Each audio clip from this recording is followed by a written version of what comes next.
Gadis itu sedang tidur tapi selimutnya ditarik oleh ayah kandungnya sendiri. Dia bangun dengan bingung. Tapi tiba-tiba rambutnya ditarik dan ditekan kembali ke ranjang. Ayahnya seperti berubah jadi orang lain. Tatapannya penuh nafsu menyapu seluruh tubuh putrinya. Lalu dia menunduk dan menatap gadis itu dengan tajam. Gadis itu ketakutan. Tubuhnya mulai gemetar. Ayahnya melepas rambutnya, lalu menyentuh wajahnya. Kemudian perlahan pergi, meninggalkan putrinya yang masih bengong. Keesokan paginya, ibu sedang memasak. Putrinya duduk terpaku di samping. Dalam hati dia bingung apakah harus menceritakan kejadian semalam kepada ibunya. Tiba-tiba, ayahnya juga datang ke meja makan. Wajahnya tampak normal, bahkan menyapa anak perempuannya dengan senyuman, seolah-olah tidak terjadi apa-apa semalam. Gadis itu mengingat kejadian semalam dan merasa sangat takut. Tapi sekarang ayahnya seperti biasa lagi. Gadis itu berdiri dan pergi. Saat semua bingung, ibu tiba-tiba melemparkan makanan ke meja. Semua orang makin kebingungan. Lalu ibu mulai makan dengan lahap secara mengerikan. Tingkah lakunya begitu aneh.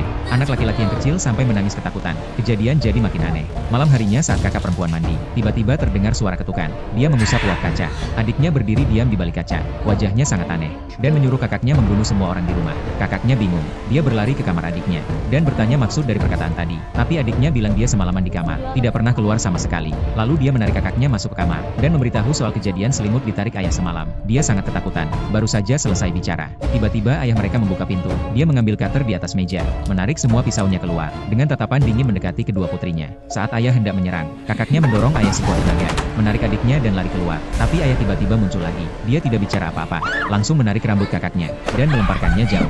Kakak perempuan jatuh keras di tangga, langsung pingsan. Adik perempuannya panik dan merangkak ketakutan. Tapi ayah tidak mengejarnya. Dia pergi ke dapur, mengambil palu besi. Sementara itu, kakak perempuan sadar kembali. Tapi ayah dan adiknya sudah tidak ada. Dia mulai mencari. Tiba-tiba dia merasa ada seseorang di belakangnya. Perlahan dia menoleh. Ternyata ayahnya berdiri dengan palu di tangan.